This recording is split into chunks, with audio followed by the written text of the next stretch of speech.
Hey there, if you're trying to figure out how to tackle debt, especially on a tight budget, then you've come to the right place.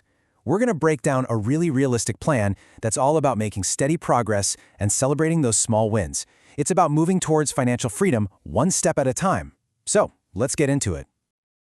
If you're looking at your credit card statements, maybe some student loans or medical bills, and you're just feeling completely buried, I just want you to know you are so not alone in this. That feeling of just spinning your wheels, living paycheck to paycheck, it's incredibly stressful. And yeah, it can make paying off debt feel absolutely impossible. But here's the thing I really want you to hear. It is not impossible. The reality is, thousands of people in your exact situation, they pull it off every single year. And they do it with these steady, practical steps we're about to talk about, not because they won the lottery. So let's talk about how you can join them. Okay, a quick but really important heads up. This is all for educational purposes. Because everyone's situation is so unique, I always recommend chatting with a certified credit counselor or a financial advisor to get advice that's tailored just for you. All right, let's dive into our first strategy. This is all about picking your game plan. You need a clear method to guide you, and there are really two main ways to go. The most important thing here is picking the one that works for your personality. So, let's look at the two big ones. First up, you've got the debt snowball. With this one, you pay the minimum on everything, but then you throw every single extra dollar you have at your smallest debt first. Doesn't matter what the interest rate is, once that one's paid off, you take all that money and roll it onto the next smallest debt. It's like a snowball rolling downhill. It starts tiny, but gets bigger and faster. This approach is amazing for motivation because you get those quick wins. Then, on the other hand, there's the debt avalanche. Here, you put all your extra cash towards the debt with the highest interest rate. Math-wise, this strategy will save you the most money in the long run. Now here's what's really cool. You don't have to choose just one. For a lot of people on a tight budget, a hybrid approach is actually the secret sauce.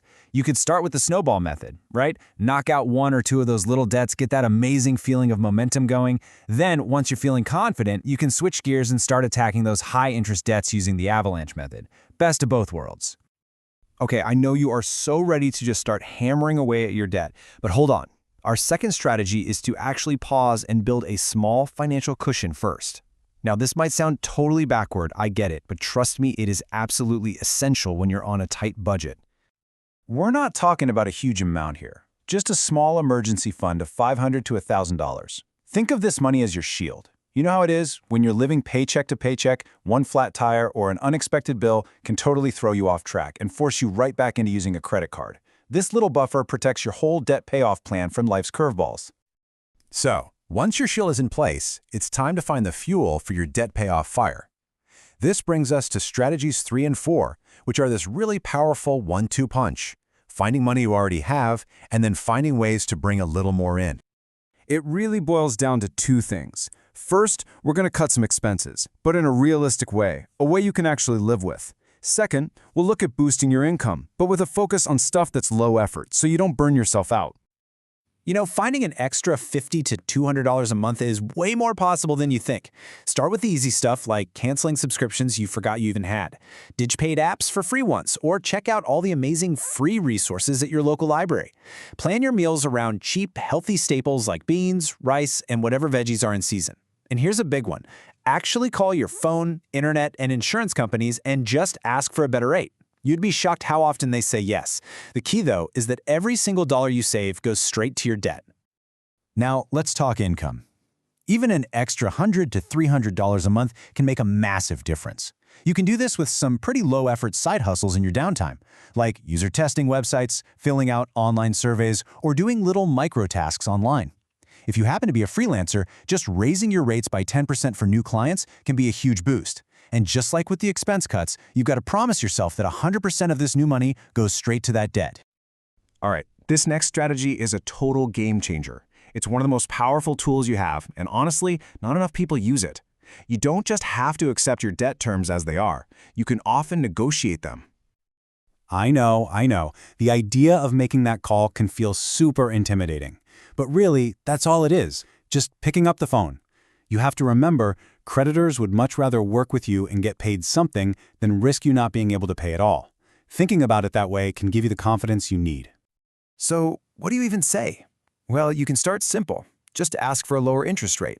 A lot of credit card companies will actually lower it for you, just because you asked. If you're going through a tough time, ask if they have a hardship plan. And for certain kinds of debt, like old medical bills, you might even be able to ask for a settlement option, where you pay a smaller lump sum to clear it. Let's be real, paying off debt is a marathon, not a sprint, especially when money's tight. That's why our 6th strategy is all about keeping yourself motivated for the long haul. And that means tracking your progress and celebrating those wins. Having a visual tracker, like a simple chart like this, is so powerful. It actually shows you that even though the day-to-day changes feel tiny, they're adding up to real, measurable progress. Seeing that total debt number actually get smaller, well, that's the fuel that's going to keep you going. And it is so important to celebrate the little milestones along the way. Did you pay off another $100? Awesome. Did you make an extra payment this month? That's a huge victory. You have to acknowledge it. And you don't need to spend money. Celebrate with a walk in the park, a movie night at home, or just calling up a friend. These little rewards help your brain connect paying off debt with feeling good. Okay, imagine it. You've done all the hard work, and the debt is finally gone. So, what now? Our final strategy is all about making sure you stay debt-free for good by turning these lessons into lifelong habits. First, keep that small emergency buffer and slowly work on growing it to cover 3 to 6 months of expenses. Stick to the budget that got you here. You know it works. Get really intentional about avoiding new consumer debt. And finally, change your mindset. Start treating any extra money not as an excuse to spend, but as a tool to buy your future freedom. So, let's do a super quick recap of the whole plan.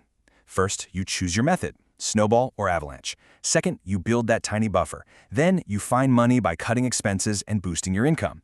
After that, you negotiate your debt. Don't forget to track your progress and celebrate those wins. And finally, you build those habits to protect yourself for the long term. This entire plan, this whole journey, it starts with just one single action. So I'm going to ask you directly, what's your first step going to be today? Are you going to sit down and list out all your debts? Are you going to cancel one subscription right now? Or maybe find one side hustle to try this weekend? The most important thing you can possibly do is just start. And I want to leave you with this final thought. Your debt is just a number on a page. It does not define who you are or what you're capable of. What does define you is the steady, consistent action you take starting right now. You've got the plan, now go take that first step.